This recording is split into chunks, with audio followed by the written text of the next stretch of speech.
নিশানা হুঙ্কার হুমায়ুন কবিরের কাঠগড়ায় এবার জেলা নেতারা। ইউসুফ পাঠানকে হুঁশিয়ারি দিচ্ছেন হুমায়ুন কবির। ভরতপুরের বিধায়ক, ভরতপুর বিধানসভা 17,000 লিড দিয়েছে। এমপি ল্যাডের টাকা উন্নয়নে কাজ হয়নি, যেখানে পাবো সেখানেই বিক্ষোভ দেখাবো। কি মনে করেছে আমরা চুরি পড়ে আছি নাকি, একথাই বলছেন হুমায়ুন কবির। ঠিক কি বলছেন হুমায়ুন কবির, তার বক্তব্য শোনাবো।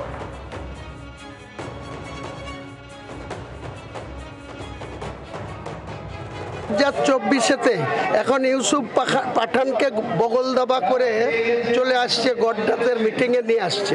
ইউসুফ পাঠান জিতবে না বলে বেরিয়েছিল। এই লোক কত জায়গায় বলেছিল জিতবে না। ইউসুফ পাঠান ভোট নিয়েছে ভরতপুরের, এখানেও 18,000-এর কাছাকাছি। আমি 43,000-এ জিতেছিলাম, সে 18,000-এ জিতেছে। লিডটা কমে গেছে কিসের জন্য? এই মাতব্বরের ছবি। আমাদের মতো বিধায়কের ছবি পর্যন্ত টাঙায়নি, মিটিং মিছিলে দেখেননি 2024-এ। তার জন্য 43,000-এর লিডটা 17,000-এ নেমে আসলো। বিস্ফোরক মন্তব্য করছেন হুমায়ুন কবির। ভরতপুরে তৃণমূল কংগ্রেস বিধায়ক একের পর এক যে মন্তব্য করছেন, তাতে জেলা নেতৃত্ব এবং সামগ্রিকভাবে দল তৃণমূল কংগ্রেস যে বেজায় অস্বস্তিতে সেটা বলার অপেক্ষা রাখে না। কারণ এবার তার নিশানায় হচ্ছে ইউসুফ পাঠান। সাংসদকে একেবারে তীব্রভাবে আক্রমণ শানিয়েছেন তিনি। ঠিক কি বলছেন হুমায়ুন কবির, তার আরও বক্তব্য শোনাবো।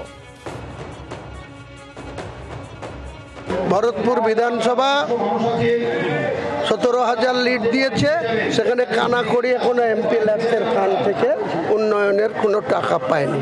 আর যেখানে প্রায় 43,000 লিড করে দিচ্ছে আমাদের হোম রেজিনগরে, সেখানকার এমএলএ কটা ভোট করেছে?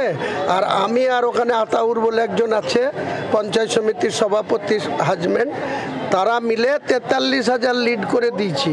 দিয়ে যাকে এমপি বানিয়ে দিয়েছি, সেখানেও কোনো উন্নয়নের ফান্ড নাই, এখানেও কোনো উন্নয়নের ফান্ড নাই। শুধু আসলেই বহরমপুর আর কাঁদি বগলদাপা করে নিয়ে বেড়াবে।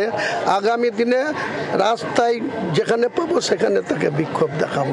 কি মনে করছে আমরা রাজনীতি করতে গিয়ে চুরি পড়ে আছি নাকি? কেউ আমাকে একটা আঙুল দেখালে আমি তাকে 2 আঙুল দেখাবো। আমাদের সঙ্গে রয়েছেন আমাদের প্রতিনিধি টেলিফোন লাইনের সময়। একের পর এক বিস্ফোরক মন্তব্য হুমায়ুন কবিরের। এবার তার নিশানায় একেবারে সাংসদ, দলে নবাগত সাংসদ ইউসুফ পাঠান, তাকেও ছেড়ে কথা বলছেন না তিনি। দেখো, একেবারেই তাই। এবং গত কয়েকদিন ধরে হুমায়ুন কবির একের পর এক দলের বিভিন্ন স্তরের নেতাকর্মীর বিরুদ্ধে বিষোদ্গার করছেন এবং আজকে তিনি সরব হয়েছেন ইউসুফ পাঠানকে নিয়ে। অর্থাৎ ইউসুফ পাঠানকে নিয়ে এর আগেও তিনি একাধিকবার মন্তব্য করেছেন এবং আজকে যেটা তিনি বলেছেন যে ইউসুফ পাঠান যখন নির্বাচনে প্রতিদ্বন্দ্বিতা করেন সেই সময় তাকে সর্বতভাবে তিনি সহযোগিতা করেছিলেন, কিন্তু নির্বাচনে জেতার পর সেভাবে তিনি কিন্তু এলাকায় আসছেন না বা তিনি এখানে থাকছেন না বা এলাকার ভোটারদের কোনো খোঁজখবর নিচ্ছেন না। এবং এরপরে যখন লোকসভা নির্বাচনে যখন সময় আসবে তখন সাধারণ মানুষজন তার যোগ্য জবাব দিবে এবং একাধিক বিষয় নিয়ে তিনি কিন্তু বারবার ধরে সরব হচ্ছেন। যদিও এই বিষয়ে কিন্তু জেলা নেতৃত্ব যারা রয়েছেন তারা সেভাবে কিন্তু মুখ খুলতে চাননি। ধন্যবাদ শোভা আমাদের সঙ্গে টেলিফোন লাইনে থাকার জন্য।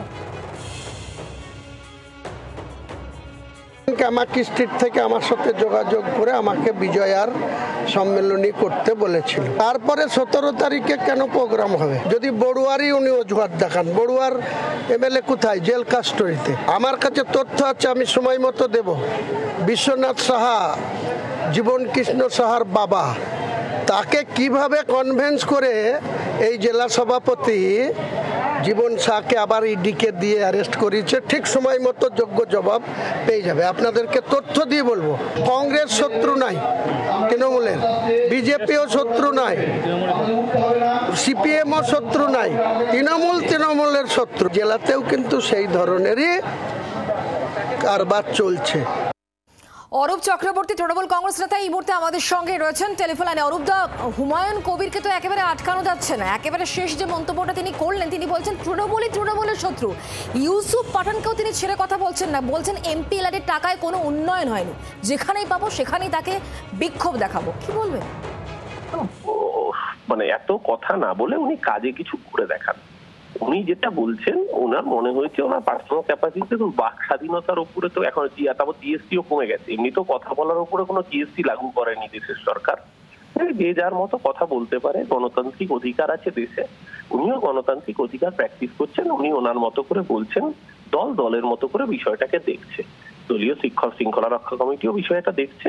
যেহেতু ওনার বলার উপর এখনো কোনো জিএসটি ভারত সরকার বা পশ্চিমবঙ্গ সরকারও কোনো কেউ আরোপ করেনি, তাই জন্য উনি নির্দ্বিধায় বলে যাচ্ছেন। কিন্তু দল পুরো বিষয়টাই খতিয়ে দেখছে, কেন উনি বলছেন, কি কারণে বলছেন, সকলেই সব জানেন, সব বোঝেন।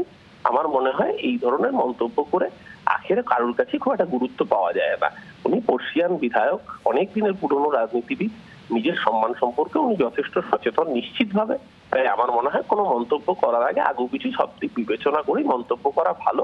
কারণ মমতা ব্যানার্জির ছবি আর অভিষেক ব্যানার্জির ছবি আর তৃণমূলের জোড়াফুল ছাড়া কেউ কারোর নিজের দমে একা জেতার ক্ষমতা তো কারণ নেই। 2019 সেই ঘটনা বাংলার মানুষ এখনো ভোলেনি। তার জন্য এই ধরনের মন্তব্য অনভিপ্রেত।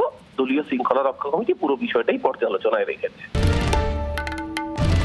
বাংলার আওয়াজ, বাঙালির আবেগ, জি 24 ঘন্টা।